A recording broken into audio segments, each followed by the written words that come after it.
சித்தர்களுடைய ஜீவ சமாதிகள், அதன் பின்னே ஒளிந்திருக்கின்ற மர்மங்கள், இவற்றை பற்றி எல்லாம் தான் இன்றைய நாளிலே நாம் பார்க்க இருக்கின்றோம். சித்தர்களுடைய அருள் இருந்தால் நம்மால் என்ன வேண்டுமானாலும் செய்ய முடியும். சித்தர்களுடைய அருள் என்பது அப்படிப்பட்டது. இறைவனுக்கு நிகரானவர்கள் சித்த புருஷர்கள். ஆகவே இந்த சித்த புருஷர்கள் அவர்கள் உடலை விட்டு அந்த உயிரானது பிரிந்திருந்தாலும் அவர்களுடைய ஆன்மாவானது இங்கேயே நிலைத்து நின்று நமக்கு ஆசீர்வாதம் செய்து கொண்டே இருக்கும். ஜீவ சமாதிகள் உணர்த்துவது இதுதான். அதனால்தான் அதற்கு பேர் ஜீவ சமாதி. சமாதி என்றால் இறந்தவர்களை புதைப்பது.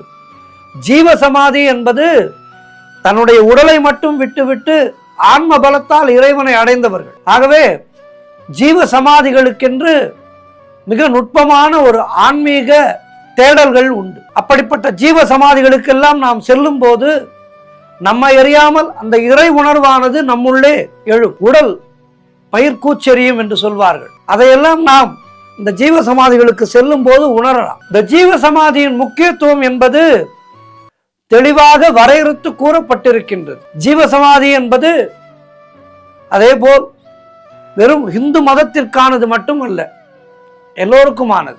வெறும் இந்துக்களுக்கானது மட்டுமல்ல, எல்லோருக்குமானது.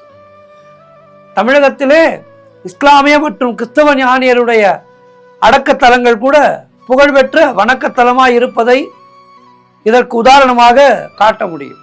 ஞானத்தின் உச்சநிலை என்பது இந்த மதத்தவர் என அடையாளம் காட்டிக் கொண்டிருக்க தேவையில்லை. மதங்களை எல்லாம் கடந்தவர்கள் தான் சித்தர்கள். ஆகவே ஞானியருடைய ஜீவ சமாதியிலே ஒரு விளக்கை ஏற்றி வைத்துவிட்டு மனதை ஒருமுகப்படுத்தி தியானத்திலே அமர்ந்திருந்தாலே அவர்களுடைய அருளுக்கு நாம் பாத்திரமாக முடியும்.